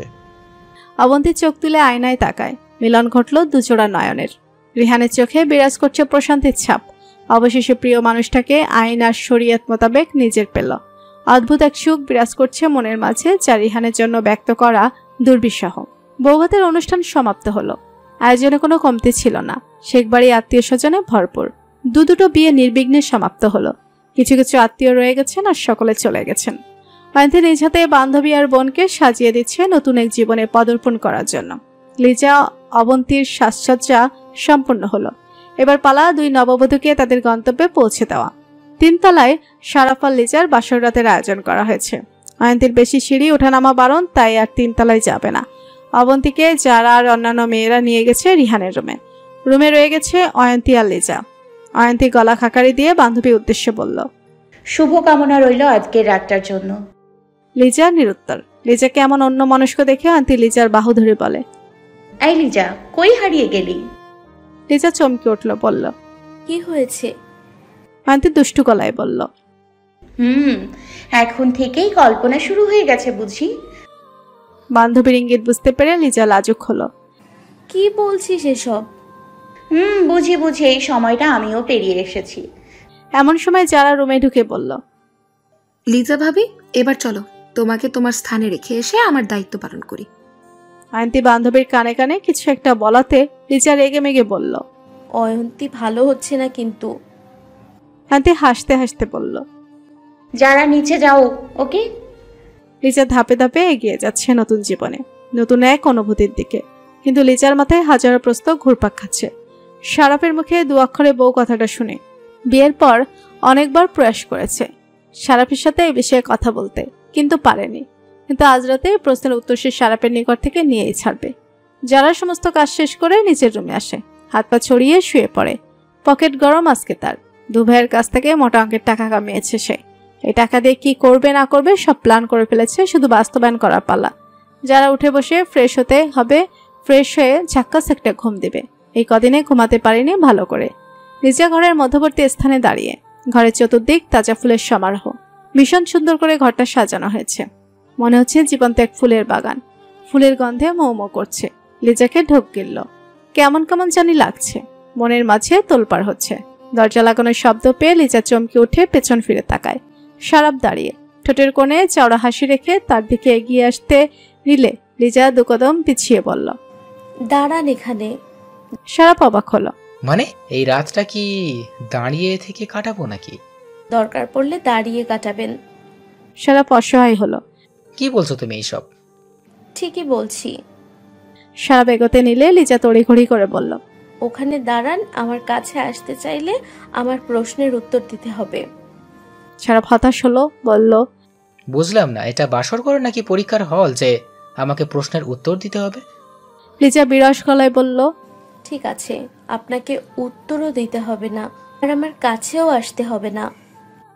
শারাফ আতকে উঠে বলল, এই না না, এমনটা করে কেউ? বলো, তুমি প্রশ্ন করো, আমি উত্তর দিতে প্রস্তুত। লিজা গম্ভীর হলো, বলল, আপনি আমায় 2 অক্ষরের বউ বলে ডাকলেন কেন আয়না দেখার সময়? তার মানে কি আপনি ওই রং নাম্বারের অসভ্য অভদ্র লোকটা যে আমায় ফোন করে 2 অক্ষরের বউ 3 অক্ষরের জামাই এসব বলতেন? শারাফ গর্বের সহিত বলল, ওটা আমি ছিলাম। ওটা আমি ছিলাম। ভেঙে কথাটা বলে বলল, আবার গর্বের সহিত বলা হচ্ছে? শারাফ দ্রুত বেগে লিজাকে পেছন থেকে জড়িয়ে বলল, আরে রাগ করছো কেন? 2 অক্ষরের বউ আমার। এই ছাড়ুন আমাকে, দুশ্চরিত্র লোক কোথাকার। শারাফ ঝগড়া করার মুডে নেই, সে অন্য মুডে আছে। এই রাতটা কি ঝগড়া করার রাত নাকি? এই রাতটা তো প্রেমময় অস্থিরতার এক রাত, যে রাতটা নিয়ে চাইলেই একটা কাব্য রচনা করা যেতে পারে। শারাফ লিজার ঘাড়ে গভীর চুম্বন বসালো। আচমকা এমনটা হওয়াতে লিজা কেঁপে ওঠে, কথা আটকে গেল কণ্ঠনালীতে। শারাফের কণ্ঠ খাদে নামিয়ে বলল, ঝগড়া করে কাটাতে চাও নাকি রাতটা? লিজা মৃদু কণ্ঠে বলল, না। শারাফ লিজার কাঁধে থুতনি ঠেকিয়ে কৌতুকের স্বরে বলল, তাহলে কি করতে চাও? লিজা শারাফের বাহু বন্ধন থেকে নিজেকে ছাড়িয়ে দূরে সরে দাঁড়ায়। বুকে হাত চেপে জোরে জোরে শ্বাস নিচ্ছে লজ্জায়। মনে হচ্ছে কান দিয়ে গরম ধোঁয়া বের হচ্ছে। আকস্মিক রুম অন্ধকার হয়ে গেল। লিজা ভীত হয়ে কিছু বলতে নিবে, তৎক্ষণাৎ নিজের কানে অনুভব করলো কারো গভীর কণ্ঠস্বর, ভালোবাসি লিজা, খুব ভালোবাসি তোমায়। এই ভালোবাসার পূর্ণতা পাওয়ার অনুমতি কি দেবে আমায়? লিজা মৌন। মৌনতার সম্মতির লক্ষণ বুঝে শারাফ লিজার পাজকলে তুলে নেয়। লিজা আচমকে একটা হাওয়াতে ভয়ে শারাফের গলায় জড়িয়ে ধরে। ধুকভুক করছে অন্তর, অঙ্গ পতঙ্গ অসাড় হয়ে আসছে। লিজার পিঠ ঠেকল ফুলে সজ্জিত নরম বিছানায়। সর্বাঙ্গে বয়ে গেল স্রোতধারা। পরপর অনুভব করলো শারাফের পুরশালী হাতের মুঠোতে নিজের ছোট্ট হাত দুটো। লিজা মুচড়ে উঠল। শারাফের গরম ভারী নিঃশ্বাস আস্তে পড়ছে লিজার মুখতামণ্ডলে। এরপরেই কপালে এক দফা চুমুর বর্ষণ পড়ল। লিজা চোখ বন্ধ করলো। শারাফ লিজার অধর জোড়ায় এগোতে নিবে, তখনই ফোনটা শব্দ করে ওঠে। নিস্তব্ধ কক্ষে এভাবে শব্দ করাতে দুজনে চমকে ওঠে। লিজা অস্পষ্ট গলায় বলল, কি হলো? শারাফ তপ্ত নিঃশ্বাস ছেড়ে উঠে বসলো। প্যান্টের পকেট থেকে ফোন বের করে দেখলো নুহাস মেসেজ করেছে। তা আবার এটা বলে, হ্যাঁ কি করছিস দোস্ত? ঘুমাচ্ছিস না জেগে আছিস? শারাফ হতাশা নিঃশ্বাস ছাড়লো। এটা ভেবে এই ছেলেটা কি তার বন্ধু নাকি দুশমন? নিজে তো বাসর করে বসে আছে, আর এখন তার বাসরে পানি ঢালতে এসেছে। শারাফ ফোন নামক যন্ত্রণাটার পাওয়ার অফ করে রেখে দিয়ে পুনরায় নিজের কাজে নিমগ্ন হলো। শুরু হলো নতুন এক না জানা অনুভূতির জোয়ারে গা ভাসানো। নিস্তব্ধ কক্ষ। ঘরের আনাচে কানাচে ছোট ছোট বাহারি রঙের মোমবাতি জ্বলছে। মোমবাতির আলোর ছটায় সারা রুম আলোকিত হয়ে আছে। ফুলে সজ্জিত খাটের মধ্যস্থানে অবন্তী বসে। নীরব কক্ষ, তার উপর ফুলের মিষ্টি সুবাস। অবন্তীর মনের অজানা ভয়গুলো যেন আরো উস্কানি দিচ্ছে। বুকের ভিতরটা টিপটিপ করছে। দরজায় শব্দ হলো। অবন্তীর বুকের ভিতরটা ধক করে উঠল। একটু নড়ে চড়ে বসে দম আটকে দৃষ্টি নিবদ্ধ করলো দরজার পানে। রিহান ভেতরে ঢুকে সরাসরি তাকালো অবন্তীর পানে। অবন্তী লজ্জায় নজর সরিয়ে নেয়। রিহান বুকে হাত বেঁধে স্থির চোখে অবন্তীর দিকে তাকিয়ে রইল। মোমবাতির হলদে আলোতে মেয়েটার লাজুক মুখখানা দেখতে বড্ড ভালো লাগছে। অবন্তী পুনরায় চোখ তুলে তাকায়। রিহান মুচকি হেসে আলমারির দিকে এগিয়ে গেল। গোলাপের তোড়া আর ছোট্ট একটা গয়নার বক্স নিয়ে অবন্তীর সামনে বসলো। ফুলের তোড়াটা অবন্তীর দিকে এগিয়ে দিয়ে বলল, আমার মিসেসকে দেওয়া আমার পক্ষ থেকে প্রথম ফুলের নিবেদন। অবন্তী হাত বাড়িয়ে তোড়াটা নিল। রিহান গয়নার বক্সটা খুলে এগিয়ে বলল, এটা তোমার পছন্দ হয়েছে? অবন্তী দেখলো একটি ডায়মন্ডের আংটি। রিহান পুনরায় বলল, পছন্দ হয়নি? অবন্তী মাথা নাড়িয়ে বলল, না না, পছন্দ হয়েছে আমার। রিহান হাসল। এই ঘরের মালিকটাকে পছন্দ হয়নি? অবন্তী লাজুক হেসে বলল, তাকে পছন্দ বলেই বিয়েটা করেছি। রিয়ান হেসে অবন্তীর বাহারটা টেনে ধরল। আংটিটা অবন্তীর অনামিকা আঙ্গুলের সযত্নে পরিয়ে কিছুক্ষণ চেয়ে রইল আংটি পরিহিত আঙ্গুলটার দিকে। অবন্তী রিহানের দিকে তাকিয়ে রইল। কি এত দেখছে এই লোক? রিহান বিমোহিত গলায় বলল, ভীষণ সুন্দর লাগছে। রিহান আচমকা অবন্তীর হাতে ঠোঁট ছুঁয়ে দেয়। অবন্তী চোখ বন্ধ করে নেয়। পরপর গালে অনুভব করে রিহানের শক্তপোক্ত হাতের পরশ। রিহানের হাতের উপর নিজের হাতটা রাখে অবন্তী। রিহান প্রিয়তমার কপালে ভালোবাসার পরশকে মুখটা এগিয়ে নেয় অবন্তীর কানের কাছটায়। অবন্তী কানে ঠোঁট ছুঁয়ে ফিচেল কণ্ঠে বলল, আই লাভ ইউ অবন্তী। অতীতের সকল পিছুটান ভুলে কি আমরা একটা নতুন অধ্যায় শুরু করতে পারি না? অবন্তী জোরে নিঃশ্বাস ছাড়ল। দুহাত বাড়িয়ে রিহানের পিঠে রাখল। অর্থাৎ অবন্তী চায় জীবনে নতুন এক অধ্যায় শুরু করতে। রিহান দুর্বৃত্ত হাসল। নিবিড়ভাবে জড়িয়ে ধরল মেয়েটিকে নিজের বক্ষস্থলে। দুজনের হৃদস্পন্দন একত্র হলো। শরীর ছিঁয়াছে শরীরে। পেরিয়ে গেল কয়েক মুহূর্ত। এবার এলো সেই কাঙ্ক্ষিত মুহূর্তটি, যে মুহূর্তটির জন্য প্রাপ্তবয়স্ক নর নারী অপেক্ষা করে থাকে। রিয়ান ধীরে ধীরে অবন্তীকে শুয়ে দেয়। সর্বাঙ্গে জুড়ে লাজ বিচরণ করছে অবন্তীর। নতুন এক অনুভূতির সাথে দুজনের সাক্ষাৎ হলো। সূচনা হলো এক নতুন অধ্যায়ের। দুটি হৃদয়, দুটি মন, দুটি আত্মা, দুটি দেহ আজ মিলেমিশে একাকার হলো। যার মাঝে এতটুকু ফাঁক নেই, আছে পরিপূর্ণতা। যারা ভেজা চুলে টাওয়াল পেঁচাতে পেঁচাতে ওয়াশরুম থেকে বের হলো। লম্বা একটা শাওয়ার নিয়ে এখন আরাম লাগছে। ওয়াশরুম থেকে বের হয়ে যারা চমকে ওঠে। রুম পুরো আধারে ডুবে, কিন্তু সে তো আলো নিভায়নি। তাহলে যারা সুইচ অন করে সোজা ড্রেসিং টেবিলের সামনে গিয়ে গলায় ঘাড়ে লোশন মেখে পেছন ফিরে তাকাতেই চোখ বড় বড় চেঁচিয়ে ওঠে। নোয়া সায়াসী ভঙ্গিতে পায়ের উপর পা তুলে শুয়ে আছে, মুখে বাঁকা হাসি। যারা রাগে চেঁচিয়ে উঠল, তুমি এখানে কি করছো? কতটা ভয় পেয়েছি জানো? নুহাস উঠে দাঁড়ায়। যারা দিকে এগিয়ে আসতে আসতে বলল, ইস, আমার বউটা ভয় পেয়েছে, কাছে আসো, ভয় দূর করে দিই। ঠং। যারা ভেজা চুল থেকে টাওয়াল খুলে তার চেয়ারের উপর রেখে চুল ঝাড়তে শুরু করলো। নুহাস যারাকে পেছন থেকে জড়িয়ে ধরে ভেজা চুলে মুখ ডুবিয়ে জোরে নিঃশ্বাস নিল। যারা শাসিয়ে বলল, উফ, ছাড়ো তো। আর তুমি এই রুমে কি করছো বলো তো? নুহাস ধীরে বলল, যেখানে বউটা আমার এই ঘরে, সেই ঘরে না এসে থাকবো কি করে? তা জনাব, আপনি কেন এসেছেন এই ঘরে? আজ তো শারাফ রিহানের বাসর রাত, তাই না? এখন কি হয়েছে? একদিকে বন্ধুর বাসর করছে, আর একদিকে ভাই বাসর করছে, তাহলে আমি কেন বাকি থাকবো? আমারও উচিত বাসর করা। যারা বিচলিত হলো, শিউরে উঠল হৃদয়খানা। এতক্ষণে রুদ্রমূর্তি রূপটা উবে গেছে। মেয়ে যাওয়া কণ্ঠে বলল, বাসর না করলে ওই দিন তো দ্বিতীয়বার কি বাসর করা মানা? যারা জবাব দিল না। নুহাস যারার ভেজা ঘাড়ে ঠোঁট ছোঁয়ালো। যারা কেঁপে উঠে আঁকড়ে ধরে পেটের উপরে থাকা নুহাসের হাত। সময় গড়ালো দুজনে একই স্থানে দাঁড়িয়ে। নুহাস নিজের ভালোবাসাগুলো প্রদান করছে যারার গলায় ঘাড়ে, যারা তার সাদরে গ্রহণ করছে। হুট করেই পাজা কোলে তুলে নেয় যারাকে নুহাস। কয়েক কদম ফেলে বিছানার ধারে এলো। পরপর যারাকে বিছানায় বসিয়ে নিজে লাইট বন্ধ করে পুনরায় এলো যারার নিকটে। যারার কানের লতিতে ঠোঁট ছুঁয়ে বলল, অনুমতিপত্র কি পেতে পারি মাই মিসেস আপনার গভীরে আসার? যারা ধীরে বলল, অনুমতিপত্র যদি বাতিল করা হয় তখন? বাতিল হবে না জানি। যদি হয়? হবে না। নুহাস বলতে বলতে যারার কাঁধ থেকে চুল সরিয়ে ঠোঁট ছোঁয়ালো যারার উন্মুক্ত কাঁধে। খামচে ধরে যারা নুহাসের কলার। ঠোঁটে ঠোঁট মিলিত হলো। হাতের বাঁধনে হাত, নিঃশ্বাসে নিঃশ্বাসের মিলন। যারার পিঠ গিয়ে ঠেকে বিছানায়। পরপর অনুভব করলো নুহাসের পুরুষালী ভারী সুঠাম নগ্ন দেহ। ধীরে ধীরে দুজনের শ্বাস প্রশ্বাসের গতি বাড়ল। যারা চিকন হাত দুটো ব্যস্ত হলো নুহাসের নগ্ন পিঠে। মত্ত হলো দুজন দুজনাতে। সময় গড়ালো। খারাপ সময়গুলো যেতে যত দেরি হয় ঠিক তার উল্টো ভালো সময়গুলো যেন জলদি চলে যায়। অয়ন্তীর প্রেগনেন্সির 9 মাস চলছে। এখন আর আগের মতো হাঁটাচলা করতে পারে না অয়ন্তী। পায়ে পানি জমে ফুলে গেছে। স্বাস্থ্যের উন্নতি হয়েছে। 9 মাস আগের অয়ন্তী আর 9 মাস পরের অয়ন্তীর মাঝে অনেক ফারাক। নব্য মা হওয়ার সুবাদে আগের তুলনায় সৌন্দর্য বৃদ্ধি পেয়েছে। অয়ন্তী পেট স্বাভাবিকের তুলনায় বেশি বড়। সবাই ভেবেছিল টুইন বেবি হবে, কিন্তু যখন আলটা করলো তখন জানলো টুইন বেবি নয়, এক ছেলে বাচ্চার মা হতে চলেছে অয়ন্তী। সকলে যখন সংবাদটা জানলো তখন শেখ বাড়িতে খুশির জোয়ার ভেসে যায়।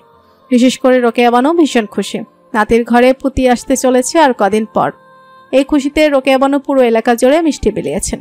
অয়ন্তীর পেট বড় হওয়ার কারণ বাচ্চার ওজন বেশি। বাচ্চা বড় সড়ো হওয়ার পেছনে বিশাল কাহিনী। জাহিন বেশিরভাগ নিজের কাজকর্ম ফেলে অয়ন্তীকে নিয়ে পড়ে থাকে। অয়ন্তীকে টাইম টু টাইম কি খাওয়াতে হবে সব সে দেখে। অয়ন্তী বড় পেট ধরে ব্যালকনিতে আসলো। সারাদিন শুয়ে বসে থাকতে ভালো লাগে না। জাহিনের গাড়ি বাড়ির ভেতরে এসে ঢুকে। 1 ঘন্টা আগে জাহিন বেরিয়েছিল আর এর মাঝেও চলে এসেছে। বাইরে মন টেকে না লোকটার। অয়ন্তী রুমে আসে আর জাহিনের সাথে সে ঝগড়া করবে। জাহিন রুমে ঢুকে বইয়ের থমথমে মুখ দেখে ব্যাগটা রেখে বলল, কি হয়েছে? আপনার জন্য আমার হাঁটা চলা করতে অসুবিধা হয়।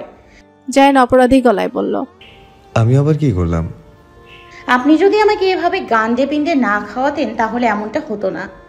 জাহিন মুস্কি হেসে অয়ন্তীকে কাছে এনে নিজেকে অয়ন্তীকে নিজের কোলে বসিয়ে বলে, আমাদের বাচ্চার সুস্থের জন্যই তো তোমাকে গান্ডে পিণ্ডে খাওয়ালাম। অয়ন্তী মন খারাপ করে বলল, আমি অনেক ভারী হয়ে গেছি তাই না? জাহিন অয়ন্তীর ফোলা ফোলা গালে চুমু খেয়ে বলল, তোমাকে আর আমাদের সন্তানকে বহন করার মতো যথেষ্ট শক্তি আছে আমার। অয়ন্তী আচমকা পেটে হাত রেখে চেঁচিয়ে ওঠে। জাহিন শঙ্কিত কণ্ঠে বলল, কি হয়েছে? আপনার ছেলে আমার পেটে ফুটবল খেলছে।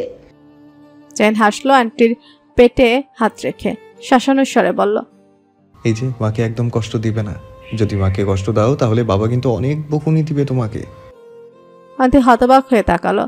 জাহিন অয়ন্তীর চাউনি দেখে বলে, কি হয়েছে? আপনার কথা শুনলো কি করে? শান্ত হয়ে গেছে বুঝি?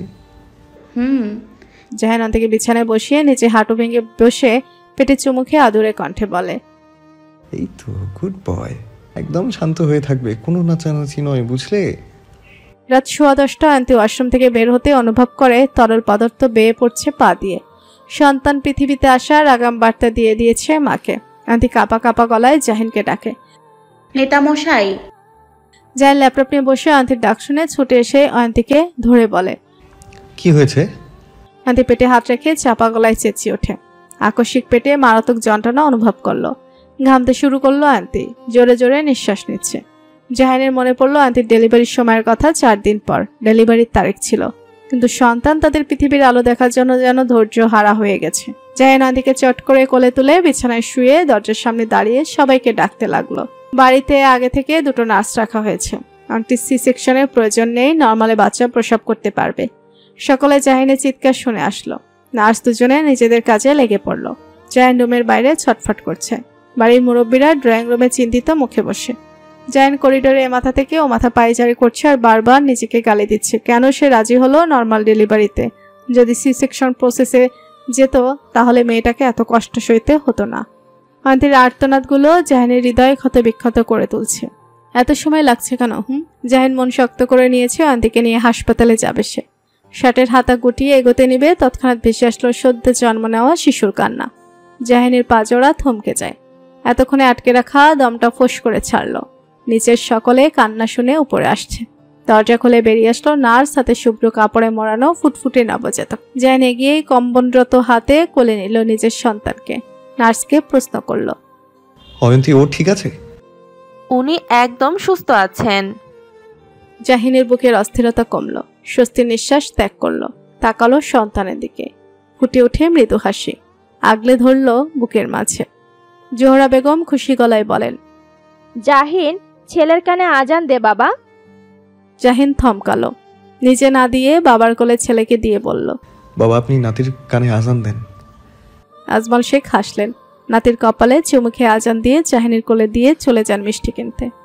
জাহিন ছেলের কপালে ঠোঁট ছুঁয়ে বলল, আমার বাবা, আমার আরশ, তুমি শেখ আব্রাহাম আরশ, তুমি আমার গোটা এক পৃথিবী, যে পৃথিবীতে শুধু সুখ বিরাজ করবে। বলতে বলতে চোখে ভিড় জমায় জল। বাবা হওয়ার অনুভূতিটা যেন ব্যক্ত করা অসম্ভব। একমাত্র তারাই বুঝবে যারা এই অনুভূতি গ্রহণ করেছে। জাহিন ছেলেকে এনে আন্টির পাশে শুয়ে দেয়।